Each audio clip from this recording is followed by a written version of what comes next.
disa nga ushqimet që i konsumojmë ne janë të ndaluara rreptësisht dhe janë shumë të rrezikshme sa i përket jetës të qenit. E para për nga renditja është çokolada, ku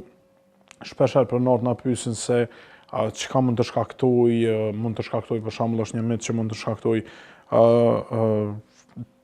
humbjen e të shikuarit tek qeni, mirëpo kjo është një substancë që ju vetëm ndikon tek të shikuarit, mirëpo ndikon edhe është jashtëzakonisht toksike që dhe mund të shkaktojë shenja gastrointestinale si vjellje, diarre dhe mund të jetë shumë e rrezikshme për jetën e qenit për shkak të një substance theobromine që e përmban çokolada. Pastaj kur jemi tek ushqimet e tjera që i përdorim në baza ditore, për shembull janë qepa, hudhra që gjenden pothuajse në shumicën e gjellrave që ne i konsumojmë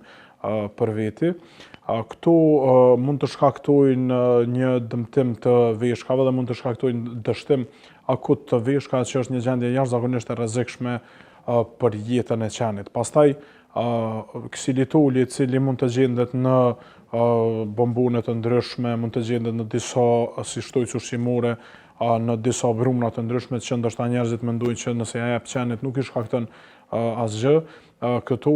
shkaktojnë rritje të insulinës, mund të shkaktojnë dëmtim të mëlçisë dhe në raste më të rënda edhe pasoja më të rrezikshme që mund të vinë edhe me pasojë fatale, me ngordhje pra të qenit. Pastaj kur jemi tek ushqimet e tjera, mund të themi që i kemi ushqimet e pa pjekura apo të pa gatuara mirë, për shembull mishrat e ndryshme që sidomos në pjesën kur kemi të bëjmë për shembull me Kurban Bayram tek populli jon, shpeshherë ato mbetjet njerëzit ja vendosin, ja hedhin qenve në mënyrë që qeni të konsumojë. Ekziston rreziku që qeni të marrë salmonellën, të marrë E. coli, të marrë bakterie të ndryshme apo parazitë të ndryshëm që mund të jenë të rrezikshëm për të. Pastaj një gjë tepër e rrezikshme që është brumi, pra brumi të cilin e përdorim në baza ditore, ku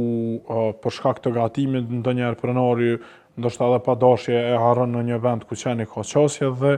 në momentin që qeni e konsumon, ai mund të fryhet pra në stomakun e qenit dhe të shkaktojë fryrje,